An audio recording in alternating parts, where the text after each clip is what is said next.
My name's Corey, and I just recently watched a video that Craig's Tube did where he was talking about winter ale done by St. Peter's Brewery in the UK. So I've picked up this Ruby Red Ale, pretty keen to try it.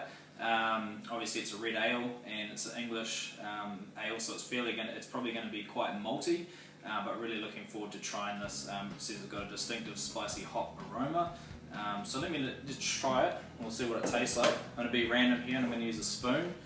Fairly cool bottles. I really like the bottle, it's quite thin, so I quickly put it in the freezer just to get it nice and cold, which I like my beers. It's probably not the right temperature, but I really like it. So we're getting a nice sort of dark reddy colour coming through. You can already smell it from here, it's smelling really good. Oh, look at that. We've still got a little bit left in the bottle. Let's have a smell of this. So I'm not going to lie, I'm a bit of an IPA man, which I really love when I smell those hops that just jump out at you. But obviously with a red ale, it's going to be focused a little bit more on the actual malt. But you can really get that caramel sort of characteristic coming through.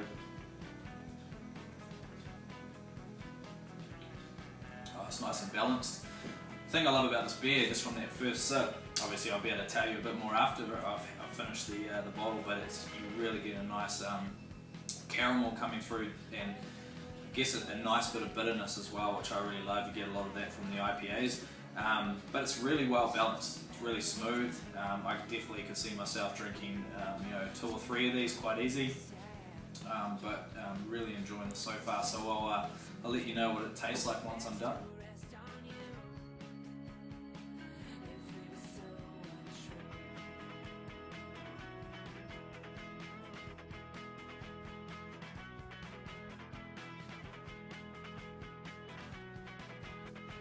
Okay, so it's roughly about 20 minutes later. I've just finished all of this bottle. It was really tasty, and I kind of just want to note a few things about it that I thought was really cool. I mean, this is the first St. Peter's beer that I've tried, but I just want to talk a little bit about the bottle, which I think is amazing. Back in the medieval times, this was the shape, so you get this kind of really thin shape.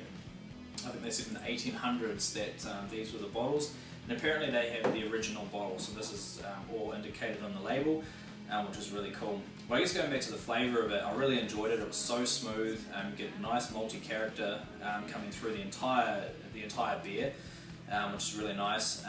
And you do get a little bit of spiciness from the hops. I wouldn't say a huge amount, and for those who are looking for that kind of strong hoppy beer, I would definitely stay clear of this one. But in terms of something that you can drink in the sun and you can enjoy, but you want more flavour than your sort of typical lager or whatever, this is a really good beer. You can definitely session this beer, but at the same time you just enjoy it and really sort of sit down with friends and talk about the characteristics of it.